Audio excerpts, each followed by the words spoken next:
Hello दोस्तों, कैसे हैं आप सभी का मैं स्वागत करता हूं career with SK YouTube channel पर। तो दोस्तों, आज का हमारा टॉपिक रहेगा भारतीय जल निकासी व्यवस्था से जो ज्योग्राफी अर्थात भूगोल से संबंधित क्वेश्चन हैं। दोस्तों, इसमें हम क्वेश्चन नंबर 84 से लेकर के क्वेश्चन नंबर 120 अर्थात 84 से लेकर 120 क्वेश्चन तक डिस्कस करेंगे। ये वो सारे क्वेश्चन होंगे जो रेलवे के किसी न किसी एग्जाम में आए हुए हैं, जैसे एलपी हुआ, टेक्नीशियन हुआ, आरआरबी ग्रुप डी हुआ और आरपीएफ हुआ। इसके अलावा कोई भी वनडे एग्जाम हो, उसके लिए ये सीरीज हमारी हेल्पफुल रहेगी। दोस्तों, आज का हमारा पहला क्वेश्चन क्या कह रहा है कि नर्मदा बचाओ आंदोलन की शुरुआत सरदार सरोवर बांध की ऊंचाई बढ़ने के खिलाफ के विरोध में हुई थी। बांधों के निर्माण में कुछ हानियों का उल्लेख नीचे किया गया है। उनमें से कौन सा बांध निर्माण का एक लाभ है? तो दोस्तों, कौन सा एक लाभ है देखते हैं। ये पहला ऑप्शन है, ये सिंचाई और विद्युत उत्पादन में सहायक होते हैं। तो ये तो बिल्कुल सही है, तो ये तो पहले लाभ, ये भी यही सही हो जाएगा। दूसरा क्या है, जनता के धन का बहुतायत इस्तेमाल होता है। ये दोस्तों गलत हो जाएगा ऑप्शन। बहुत से आदिवासी और किसान विस्थापित होते हैं, ये भी गलत है। तो दोस्तों, सही कौन सा ऑप्शन होगा, किस क्या लाभ होता है, हम हमें बांधों से क्या लाभ होता है? ये सिंचाई और विद्युत उत्पादन में सहायक होते हैं। अगला क्वेश्चन देखते हैं, अगला क्या कह रहा है।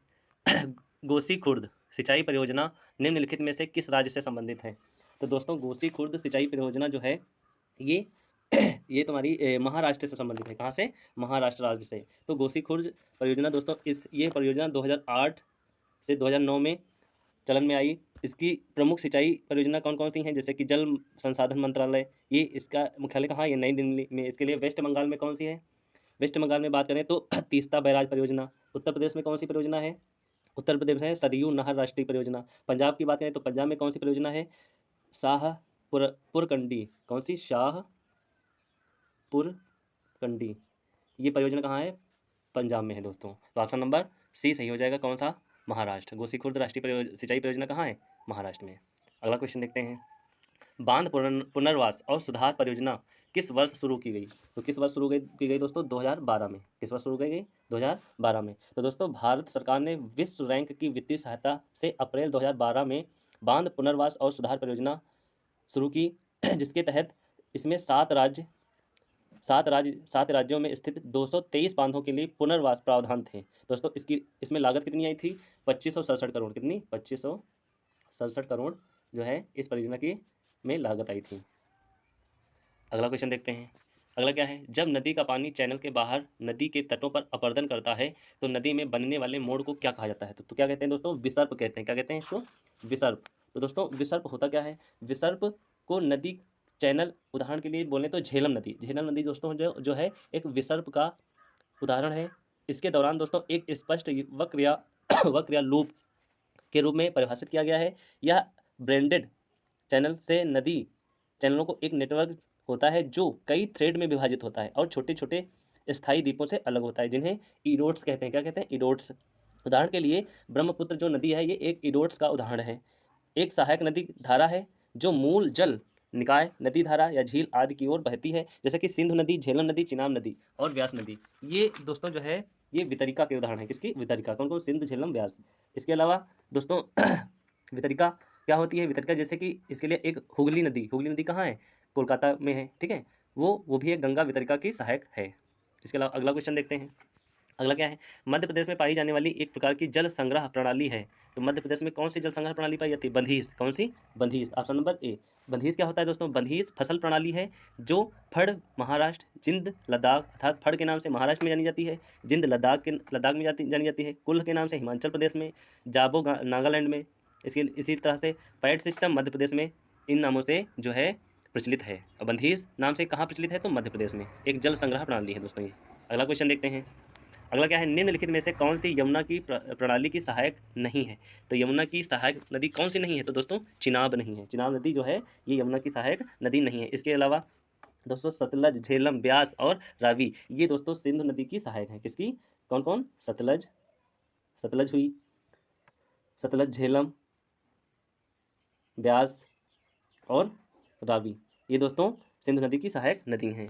अगला क्वेश्चन देखते हैं, अगला क्या है, निम्नलिखित में से कौन सी नदी हिमालय की सबसे पूर्वी सीमा को चिन्हित करती है? तो हिमालय की सबसे पूर्वी सीमा को कौन नदी चिन्हित करती है? ब्रह्मपुत्र। तो ब्रह्मपुत्र दोस्तों ये दोस्तों दिहांग जाज से परे हिमालय दक्षिण की ओर तेजी से झुकता है और भारत की पूर्वी सीमा के साथ साथ पूर्वांचल और पहाड़ों के बीच नागा, जैसे कि मणिपुर हुआ, मणिपुर की पहाड़ियाँ हुई, मिजोरम की पहाड़ियाँ हुई, उन वहाँ ही पाया जाता है। गंगा उत्तराखंड के उत्तरकाशी में जिले गंगोत्री ग्लेशियर से निकलती है। गोदावरी नदी महाराष्ट्र के नासिक में, कहाँ, महाराष्ट्र के नासिक में, और जिले के त्र्यंबकेश्वर से निकलती है। चंबल का उद्गम मध्य प्रदेश से होता है। चंबल का उद्गम कहाँ होता है? मध्य प्रदेश से होता है। मध्य प्रदेश के कौन से जिले से? इंदौर जिलों से होता है। तो दोस्तों गंगा की सबसे हिमालय की सबसे पूर्वी सीमा को कौन नदी चिन्हित करती है? तो ब्रह्मपुत्र। अगला क्वेश्चन देखते हैं। निम्नलिखित में से कौन सी नदी ब्रह्मपुत्र की सहायक नदी नहीं है? तो ब्रह्मपुत्र की सहायक नदी कौन सी नहीं हो जाएगी? गंडक। कौन सी नहीं होगी? गंडक। इसके अलावा सुवर्णशिरी, ये होगी, लोहित होगी, मानस होगी, ये सभी ब्रह्मपुत्र की सहायक नदी हैं। गंडक जो है ब्रह्मपुत्र नदी की सहायक नदी नहीं है। अगला क्वेश्चन देखते हैं। 1960 में हस्तांतरित सिंधु जल संधि के विनिमय के अनुसार भारत सिंधु नदी प्रणाली द्वारा प्रवाहित कुल जल के केवल कितने भाग का उपयोग कर सकता है? अर्थात 1960 में जो सिंधु नदी जल समझौता हुआ था, उसमें सिंधु नदी का कितने % भाग जो है इंडिया जो है यूज कर सकता है? तो कितने %? दोस्तों 20%। कितने %? 20%। तो दोस्तों सिंधु जल संधि भारत में जवाहरलाल नेहरू और पाकिस्तान के प्रधानमंत्री कौन थे? अयूब खान। उनके बीच सिंधु नदी जल समझौता हुआ था। उसकी 5 सहायक नदियों के पानी को देशों के बीच विभाजित के लिए जल बंटवारे का समझौता हुआ था। जो कौन कौन सी नदी थी? सिंधु, झेलम, चिनाब को पाकिस्तान, और पूर्वी नदी जैसे कि रावी, व्यास, सतलज को भारत को आवंटित करती हैं। अर्थात इन नदियों का कौन कौन सी? रावी, व्यास, सतलज, इन नदियों का जो है जल कौन यूज करेगा? भारत यूज करेगा। अर्थात कितने %? 20% इन सभी का। अगला क्वेश्चन देखते हैं। अगला क्या? भारत का सबसे छोटा नदी द्वीप उमानंद किस नदी पर स्थित है? तो उमानंद द्वीप दोस्तों किस नदी पर स्थित है? तो ब्रह्मपुत्र नदी में। कहाँ पर? ब्रह्मपुत्र नदी पर। Option number D. तो दोस्तों ब्रह्मपुत्र नदी को बांग्लादेश में दोस्तों जमुना के नाम से जाना जाता है। माजुली जो होते हैं, माजुली द्वीप समूह जो है ब्रह्मपुत्र नदी असम में दुनिया का सबसे बड़ा नदी द्वीप है। यह 2016 में भारत में जिला बनने वाला पहला द्वीप है। ब्रह्मपुत्र नदी अरुणाचल प्रदेश से भारत में प्रवेश करती है। इसकी अन्य नदी कौन कौन सी हो जाती हैं? जैसे कि गंगा नदी, सागर द्वीप, कृष्णा नदी, भवानी द्वीप, नर्मदा नदी, कबीरवाद द्वीप और मांधता, कावेरी द्वीप, श्रीरंगपटना इससे संबंधित है। अगला क्वेश्चन देखते हैं। अगला क्या है? कौन सी नदी प्रणाली मध्य प्रदेश की बस्तर पहाड़ियों से निकलती है? तो बस्तर पहाड़ियों से कौन सी नदी निकलती है? महानदी प्रणाली। महानदी प्रणाली यह है बस्तर पहाड़ियों से निकलती है। अगला क्वेश्चन देखते हैं। अगला क्या है? मध्य भारत की उस नदी का नाम बताओ जिसकी कुल लंबाई 724 किलोमीटर है, जो बैतूल मध्य प्रदेश से निकलती है और अरब सागर में मिलती है। तो कौन सी नदी हो जाएगी? ताप्ती नदी। कौन सी? ताप्ती नदी। ताप्ती नदी बोले या तापी नदी बोले? दोस्तों ताप्ती नदी मध्य प्रदेश के बैतूल जिले में मुलताई के पास लगभग 752 मीटर की ऊंचाई से निकलती है और खंभात की खाड़ी के माध्यम से अरब सागर में गिरने से पहले लगभग 724 किलोमीटर तक बहती है। यह मध्य प्रदेश और गुजरात राज्यों के क्षेत्रों के अलावा महाराष्ट्र राज्य में एक बड़े क्षेत्र को कवर करती है। इसकी सहायक नदियाँ कौन कौन सी हो जाएंगी ताप्ती नदी की? ताप्ती नदी की सहायक नदियाँ होंगी वाकी नदी, गोमई नदी, अरुणावती नदी, अनेर नदी। ये तापी नदी की सहायक नदियाँ हो जाएंगी। अगला दोस्तों देखते हैं क्वेश्चन। कौन सी नदी महाराष्ट्र में महाबलेश्वर से निकलती है और सांगली से गुजरते हुए आंध्र प्रदेश से हमसलादेवी में बंगाल की खाड़ी में समुद्र में मिल जाती है? तो कौन सी नदी है? कृष्णा नदी। कौन सी? कृष्णा नदी। ये ऑप्शन सही हो जाएगा। कृष्णा नदी दोस्तों इसे गोदावरी की बात करें दोस्तों तो गोदावरी को दोस्तों दक्षिण की गंगा भी बोलते हैं। इसको क्या बोलते हैं? दक्षिण की गंगा के नाम से जानते हैं। इसके अलावा यह भारत की दूसरी सबसे लंबी नदी है। जो दोस्तों गोदावरी नदी है, यह भारत की दूसरी सबसे बड़ी नदी है। सबसे बड़ी नदी कौन सी हो जाएगी? गंगा। इसकी लंबाई कितनी है? 25 किलोमीटर। कितनी? 25 किलोमीटर। सबसे लंबी नदी कौन सी है? भारत की गंगा है। इसकी लंबाई कितनी है? 2525 किलोमीटर। अगला क्वेश्चन देखते हैं। अगला क्या है? धुआंधार जलप्रपात इनमें से किस नदी द्वारा निर्मित है? तो धुआंधार जलप्रपात कहाँ है? तो दोस्तों ये नर्मदा नदी पर है। कहाँ है? नर्मदा नदी पर। दोस्तों धुआंधार जलप्रपात मध्य प्रदेश के जबलपुर जिले में 30 मीटर ऊंचा जलप्रपात है। नर्मदा नदी पर अन्य झरने जैसे कपिल धारा जलप्रपात, धरणी जलप्रपात, भोरा घाट जलप्रपात इसके अलावा भारत के प्रमुख जलप्रपात जैसे कि जोग या गरसोपा। जोग सबसे ऊंचा जलप्रपात कौन सा है? जोग या गरसोपा जलप्रपात, जहाँ कहाँ है? शरावती नदी पे। हुंडरू जलप्रपात स्वर्णरेखा नदी पर। इसके अलावा जैसे कि बात करें बरकाना जलप्रपात कहाँ है? सीता नदी पर। इसके अलावा अथिरापल्ली जलप्रपात कहाँ है? चालकंडी नदी पर। और भी इसी तरह से जलप्रपात इंडिया में हैं। अगला क्वेश्चन देखते हैं 98। निम्नलिखित में से कौन सा मुद्दा बड़े बांधों से संबंधित समस्या नहीं है? तो बड़े बांधों से संबंधित समस्या कौन सी नहीं होगी? तो सिंचाई के लिए जल का संग्रह, यह बड़े बांधों की समस्या नहीं है। तो दोस्तों समकालीन बुनियादी ढांचे में सबसे प्रभावशाली और सुविचारित पहलुओं में से एक है। पूरे इतिहास में बांधों ने सभ्यता के विकास और विस्तार में महत्वपूर्ण भूमिका निभाई है। बड़े बांधों से संबंधित समस्याएं कौन कौन सी होती हैं ये भी पढ़ लेते हैं। कौन कौन सी होती हैं? शामिल लागतों की तुलना में कम लाभ। इसके अलावा बात करें तो लोगों का विस्थापन, आपदा के लिए जोखिम, समग्र जलीय परिस्थिति तंत्र पर नकारात्मक प्रभाव, भूजल तालिका पर नकारात्मक प्रभाव, मिट्टी का क्षरण, ये बड़े बांधों की समस्याएं हैं। अगला देखते हैं। डैश डैश नदी छोटा नागपुर पठार से होकर बहती है। तो कौन सी नदी छोटा नागपुर पठार से होकर बहती है? दामोदर नदी। कौन सी? दामोदर नदी। दोस्तों दामोदर नदी जो है यह नदी खनिज संसाधनों से अत्यधिक समृद्ध है और इसमें बड़े पैमाने पर खनन और प्रौद्योगिकी गतिविधियों का केंद्र भी है। ये इसमें इसकी कई सहायक नदियां हैं और उप सहायक नदियां हैं, जैसे बराकर, कोनार, बोकारो आदि जो है इसकी सहायक नदियां हैं। पहला बांध बराकर नदी पर ही बनाया गया था जो दामोदर नदी की सहायक नदी है। यह हमेशा विनाशकारी बाढ़ का कारण बना, जिसे बंगाल का शोक के नाम से जाना जाएगा। दामोदर नदी को बंगाल का शोक भी कहा जाता है दोस्तों। अगला क्वेश्चन देखते हैं। डैश डैश नदी मालवा के पठार से होकर बहती है। तो कौन सी नदी बहती है? बेतवा। कौन सी? बेतवा नदी। दोस्तों मालवा पठार का ढलान सामान्यतः उत्तर की ओर है। क्षेत्र का पश्चिमी भाग माही नदी द्वारा प्रवाहित होता है, जबकि चंबल नदी मध्य भाग में प्रवाहित होती है और बेतवा नदी धसान और केन प्रमुख नदियों में प्रवाहित होती हैं। भीमा नदी कृष्णा नदी की सहायक नदी है। इसी के अलावा रंगीन नदी की बात करें तो यह तीस्ता नदी की सहायक नदी है। अगला क्वेश्चन देखते हैं। नदी जब बहते हुए अपने मार्ग से नीचे की ओर जाती है और समुद्र से मिलती है तो वहाँ पर कई छोटे छोटे चैनलों में विभाजित हो जाती है, जिन्हें क्या कहा जाता है दोस्तों? उनको कहते हैं हम वितरिकाएँ। क्या क्या कहते हैं? वितरिकाएँ। भाई नदी जो है बह करके नीचे भाग में जब जाती है वहाँ कई छोटे छोटे चैनलों में मतलब रास्तों से बढ़ जाती है, उसको हम क्या कहते हैं? वितरिकाएँ। अगला क्वेश्चन देखते हैं। निम्नलिखित में से कौन सी भारत की वह एकमात्र झील है जिसका निर्माण पृथ्वी पर उल्का पिंडों के टकराने से हुआ था? तो कौन सी नदी है वो? तो दोस्तों वो है नदी लोनार झील। कौन सी? सॉरी कौन सी झील है? लोनार झील। ठीक है, तो दोस्तों लोनार झील जो है यह दोस्तों 2020 में रामसर साइट में शामिल हुई थी। महाराष्ट्र राज्य के बुढ़ढाला जिले में एक उल्कापिंड के कारण निर्मित लैगून झील जो है अर्थात लोनार झील कैसी झील है? लैगून झील है, जिसका निर्माण किससे था? उल्कापिंड से हुआ था। यह खारे और क्षारीय पानी के साथ एक अधिसूचित भू विरासत स्थल है। पुलिकट झील आंध्र प्रदेश में है, जो कोरोमंडल तट पर खारे पानी का लैगून भी बनाती है। वुलर झील एशिया की सबसे दूसरी बड़ी झील है, जो ताजे पानी की झील है, जो जम्मू और कश्मीर में हर मुर्ग पर्वत की तलहटी पर स्थित है। लोकटक झील की बात करें, यह दोस्तों मीठे पानी की झील है जो मणिपुर में है। अगला क्वेश्चन देखते हैं। गंगोत्री से निकलने वाली कौन सी भारतीय नदी मानवीय गतिविधियों और उद्योगों से प्रदूषित हुई है? तो कौन सी नदी प्रदूषित हुई है? गंगा नदी। कौन सी? गंगा नदी। ऑप्शन नंबर डी सही हो जाएगा। अगला क्वेश्चन देखते हैं। पूर्णा और गिरना नदी निम्नलिखित में से किस नदी प्रणाली की सहायक नदी है? तो किस नदी की सहायक प्रणाली है? ताप्ती नदी की। कौन सी? ताप्ती नदी की। अगला क्वेश्चन देखते हैं। जल संभर प्रबंधन निम्नलिखित में से किस पर जोर देता है?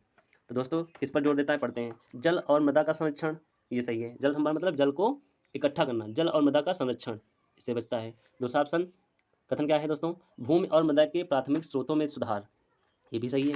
तीसरा है जल संभर समुदाय के उत्पादन और आय में वृद्धि, ये भी सही है।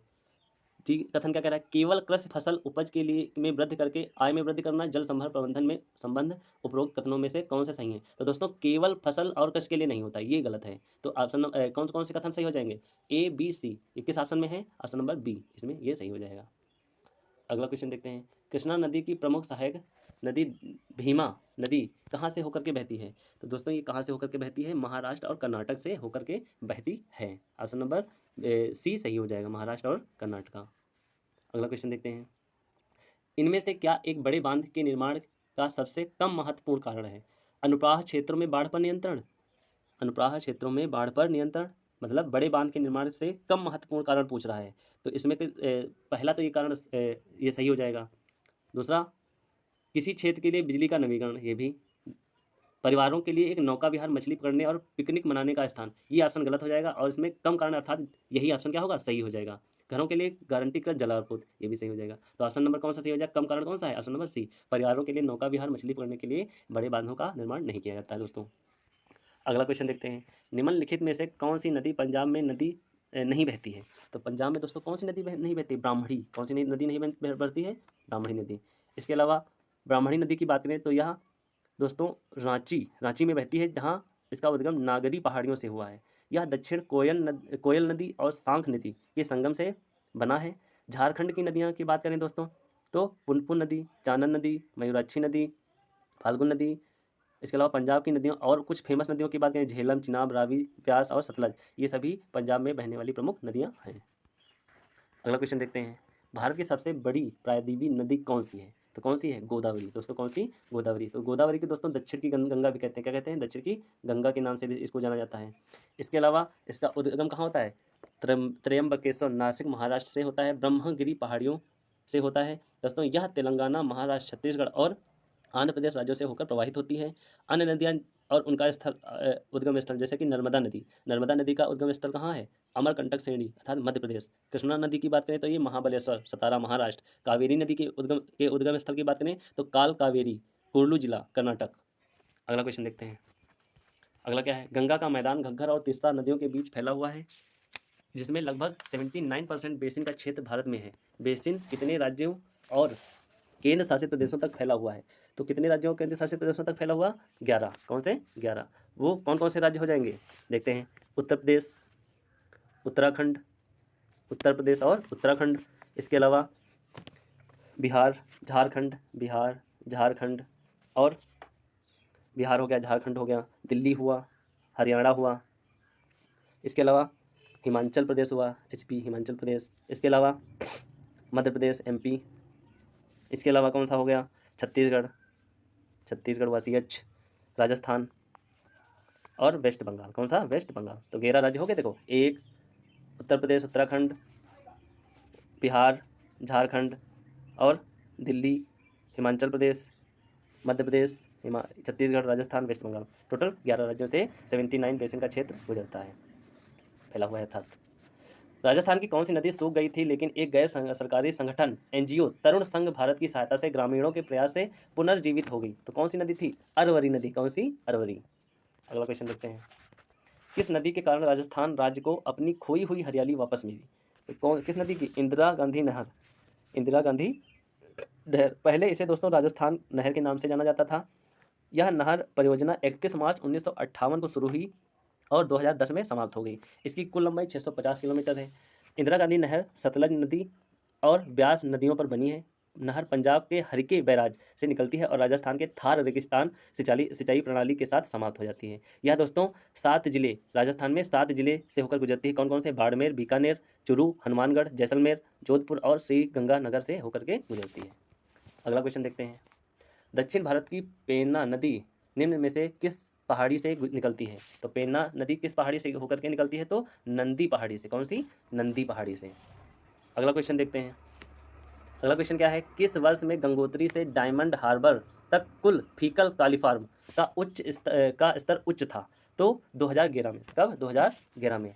तो दोस्तों इसकी बात करें तो गंगा एशिया की एक ट्रांस बाउंड्री नदी है जो भारत और बांग्लादेश से होकर के बहती है। गंगा जो है एशिया की एक ट्रांस बाउंड्री नदी है जो भारत और बांग्लादेश से होकर के बहती है।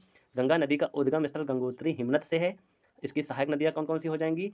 सहायक नदियाँ होंगी रामगंगा, गोमती, घाघरा, गंडकी, बूढ़ी गंडक, कोसी, महानंदा, तमसा, यमुना, सोन और पुनपुन, ये गंगा नदी की सहायक नदियाँ हैं। केंद्रीय प्रदूषण नियंत्रण बोर्ड, इसकी स्थापना दोस्तों ये इसी से संबंधित है। कब हुई थी? केंद्रीय प्रदूषण नियंत्रण बोर्ड 1974 में। इसका मुख्यालय नई दिल्ली में है। अगला क्वेश्चन देखते हैं, बूढ़ाल लंग और वैतरणी नदियों का उद्गम स्थल कहाँ है? तो ये दोस्तों कहाँ है? ओडिशा में। कहाँ है? ओडिशा में। ऑप्शन नंबर D सही हो जाएगा। अगला क्वेश्चन देखते हैं, भारत का कौन सा राज्य नर्म असंपीड़ित निक्षेपों से निर्मित है जिसे मोलासेस बेसिन के रूप में भी जाना जाता है? तो दोस्तों मिजोरम। कौन सा? मिजोरम। Option number A। तो मिजोरम की बात करें दोस्तों, बेसिन क्या होता है? पहले बेसिन दोस्तों भूमि की सतह या समुद्र तल में एक बड़ा या छोटा गड्ढा होता है जिसे हम बेसिन कहते हैं। अगला क्वेश्चन देखते हैं, गंगा नदी में कौन सा कथन सत्य है? तो दोस्तों गंगा नदी का उद्गम गौमुख के निकट गंगोत्री हिमनद से हुआ। यहाँ इसे भागीरथी के नाम से जाना जाता है। तो ऑप्शन नंबर पहला कथन क्या होगा? सही हो जाएगा। पहला कथन क्या होगा? सही हो जाएगा। एक मिनट, पहला कथन क्या होगा? सही हो जाएगा। इसके अलावा दूसरे कथन की बात करें, दूसरा, देवप्रयाग में भागीरथी अलकनंदा से मिलती है। इसके बाद इसे गंगा के रूप में जाना जाता है। तो ये भी दोस्तों कथन क्या हो जाएगा, ये भी सही हो जाएगा, यानी पहला भी सही कथन, दूसरा भी कथन सही। तीसरा क्या है, अलकनंदा का स्रोत केदारनाथ के ऊपर स्थित सतोपंथ हिमनद में है। तो दोस्तों ये कथन क्या है, गलत हो जाएगा। चौथा कथन क्या है, गंगा हरिद्वार में मैदानी क्षेत्र में प्रवेश करती है। ये भी बिल्कुल सही है। तो पहला, दूसरा और चौथा क्या होगा, कथन सही होगा। ये किस में है, ऑप्शन नंबर डी में है। तो ऑप्शन नंबर डी राइट हो जाएगा। अगला क्वेश्चन देखते हैं, गंगा नदी को संकटापन्न नदी कहे जाने का मुख्य कारण क्या है। संकटापन्न मतलब संकट को जो उत्पन्न करे, ठीक है। तो इसका मुख्य कारण क्या है, इसका जल पीने योग्य नहीं है, ये गलत। दूसरा, जल जीवन में कमी हो रही है, ये बिल्कुल सही। इसीलिए भाई जल जीवन में जब कमी होगी तो जाहिर सी बात है संकट उत्पन्न होगा, गंगा नदी, ठीक है। इस पर बहुत सारे बांध हैं, ये गलत है। नदी सूख रही है, ये भी गलत है। तो जल जीवन में कमी हो रही है, ये सही है। लास्ट क्वेश्चन देखते हैं, तवा बांध का निर्माण डैश डैश कहाँ हुआ था, किस सन में हुआ था। तो तवा बांध का निर्माण दोस्तों 1970 के दशक में हुआ था। कब हुआ था, 1970 के दशक में। दोस्तों तवा बांध तवा नदी पर है, यह दोस्तों मध्य प्रदेश में स्थित एक जलाशय है। यह 1958 में शुरू हुआ और 1978 में पूरा हुआ था। कब पूरा हुआ था, 1978 में। यह नर्मदा नदी की एक सहायक नदी है जो होशंगाबाद जिले में मिलती है। टिहरी बांध उत्तराखंड में है, जिसे भागीरथी नदी पर बना भारत का सबसे ऊंचा बांध है। कलई बांध तमिलनाडु में है, कावेरी नदी पर बना है। ये दोस्तों सबसे पुराना है, कितने साल पुराना है, 2000 वर्ष पुराना है। दोस्तों तवा बांध का निर्माण कब पूरा हुआ था, 1970 के दशक में। किस नदी पर है, तवा नदी पर। कहाँ, मध्य प्रदेश में। दोस्तों आज का सेशन कैसा लगा, अच्छा लगा हो तो लाइक शेयर सब्सक्राइब जरूर करिए। आज के लिए इतना ही, थैंक यू सो मच।